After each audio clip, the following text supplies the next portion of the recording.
Now let's talk about the guys from Ogun State.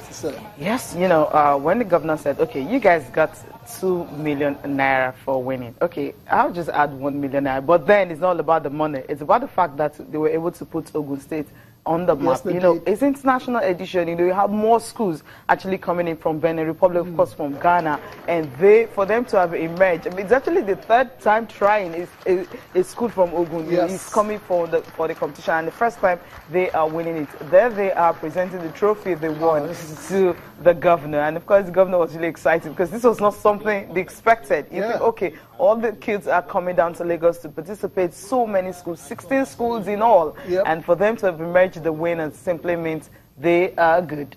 This is one of those days where these kids will never forget in their lives. I mean, they've been able to meet the governor, the #1 citizen of their state, because they play football, because they represented Ogun State at Channels International Kids Cup and emerged champions. Awesome, awesome, stuff for the guys. And like I said, more money for them as well. So, like I said at the start of the show, hopefully other schools can just, be motivated, to, develop sports. We know sports and education really can go hand in hand, and they just have to, do the right things, put the basics. I'm talking about infrastructure. That's very important. Sport facilities.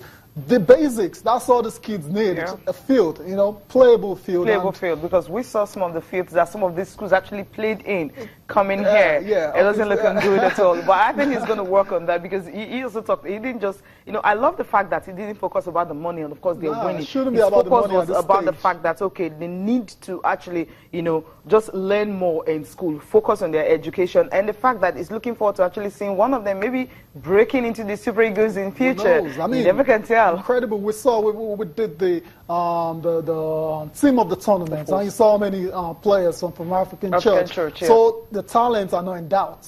So for me, it won't be a surprise if in a few years and time, some of these players, get to represent Nigeria, at different levels of the national team. Cecilia. Okay, now let's listen to the governor now, promising them, of course, advising them on what to do in future, and of course, some of the players and the coach also. Now, because they've given you 2 million, I think I'm going to add 1 million to it.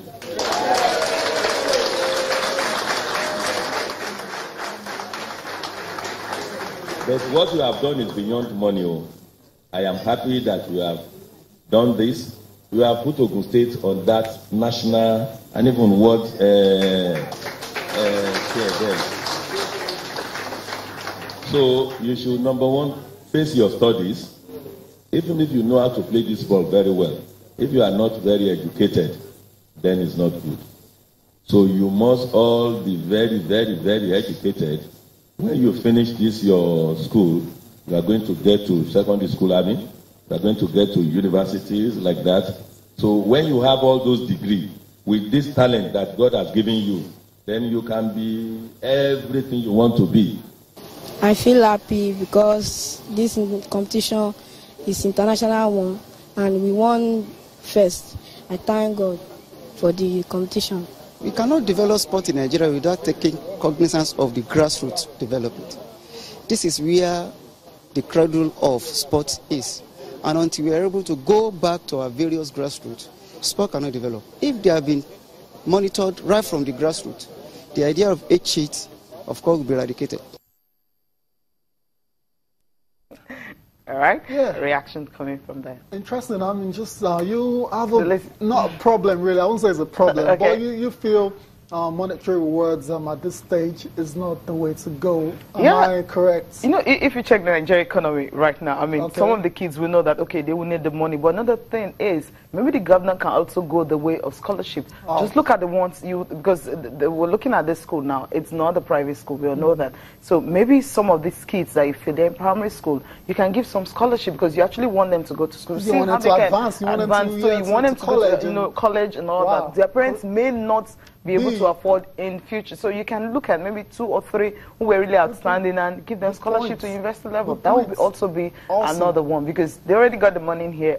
extra 1 million, it's fine. It's fine. But you can actually do more. Because if I think when kids get to perform very well at primary school level and they know that there's something waiting for them in future, you think they don't want to embrace that and also embrace school. Totally None of them want to drop out of school because they know they will be monitored. Whoever is sponsoring them, the scholarship thing, they know that they will be monitored all through university level.